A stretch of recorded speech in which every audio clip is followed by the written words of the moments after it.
The ruin of Indian industry. Though our Indian industries were very good, they were in demand and they were systematic, disciplined, and they were producing good. There was much demand of our things, not only in India but outside also. मतलब ये सब होते हुए भी अपनी countries क्यों demoralise होने लगी, क्यों रूइन होने लगी, मतलब क्यों क्यों बंद होने लगी, उनका डिमांड क्यों कम हो गया? Y?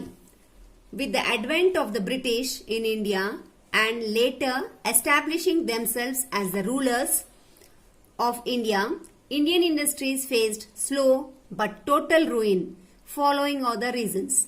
Means as Britishers came to India and they themselves showed as they are rulers, वो उनने इतना एस्टैब्लिश कर लिया अपने आप को, ऐसा लगता था वो रूलर्स हैं.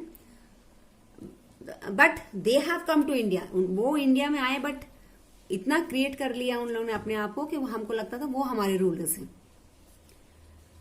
So because of that, Indian industry started facing the problem and they started falling down. The industrial revolution changed the scenario. अब industrial revolution का scenario change हो गया. The Indian market was flooded by machine-made goods. India को जो market थे, India के जो goods थे, वो that were bit costly because machine made goods आ गए थे. Britishers started making machine made goods and they were cheaper, which were far cheaper than handmade goods. As a result, the artisans of India could not compete with the European goods क्योंकि उनके machine made थे और rate कम थे और अपने handmade थे, अपना rate ज्यादा था. ये कंपैरिजन में इंडिया डाउन हो गई, इंडिया की इंडस्ट्रीज डाउन हो गई और ब्रिटिशर्स अपग्रेड हो गए. However, in spite of the gradual decline of Indian industry, the demand for Indian textile remained the same. The silks of Mushirabad, the muslin of Dhaka, and the Kashmir shawls had their own place and positions in the world market. Means, however, कैसे भी अपनी industries रूइन हो रही थी, बंद होने लगी थी, बट स्टिल फिर भी अपने जो आर्ट था, अपने जो कपड़े थे, नॉट ऑल, फ्यू, उनकी डिमांड वैसे ही थी. The British machine made textiles could not compete with the better quality of Indian textiles.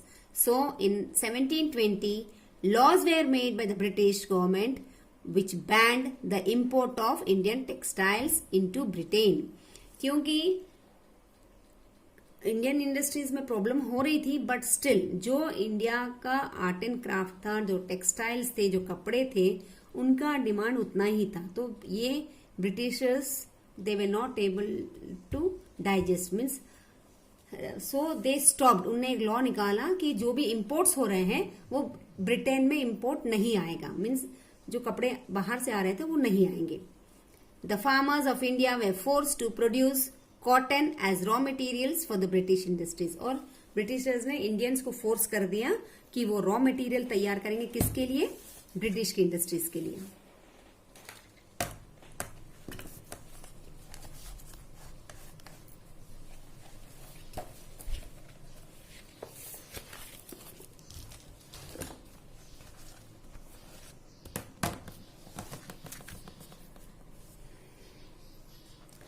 The artisans who once enjoyed royal patronage were now deprived. Means जो artisans अपने enjoy कर रहे थे royal patronage, मतलब उनका business बहुत अच्छा चल रहा था, अब now they were going down. It was because the kings and nawabs were now dependent on the British for their survival and so the court culture declined. Means why the Indian industries were going down? Because अब हम लोग all our kings and nawabs were dependent on British. उनके dependent हो गए, किसके? Britishers के. इसीलिए उनको प्रॉब्लम हो गई थी. The artisans facing the effects of Indian Revolution turned towards village and tried to take up agriculture. अपने जो आर्टिशंस थे, अपने जो कपड़े बनाने वाले थे, अब उनको प्रॉब्लम होने लगी, तो उनने थोड़े दिन देखा और फिर उन लोगों ने टर्न कर लिया. कहां पर? उनने अपना बिजनेस चेंज कर लिया.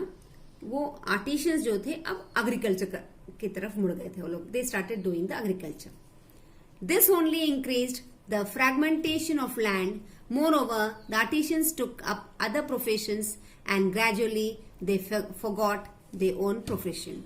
Gradually, धीरे धीरे अपने जितने भी आर्टिशियंस थे उन लोगों ने सबने अपना बिजनेस चेंज कर लिया और करते करते वो टोटली वो भूल गए कि वो लोग कभी इतने अच्छे आर्टिशियंस थे और कुछ काम करते थे. The self-sufficiency of the villages and traditional industries of India were gradually destroyed by the British. India became a source of raw material for British industries and a market for the finished goods. जो अपने इतने अच्छे village people थे, इतने सुंदर कपड़े बनाते थे, all that slowly destroyed. धीरे धीरे सब कुछ बंद हो गया और and now अब एक ही काम था इंडियंस का कि वो रॉ मटेरियल तैयार करते थे. किसके लिए? ब्रिटिश कंपनी के लिए, ब्रिटिशर्स के लिए.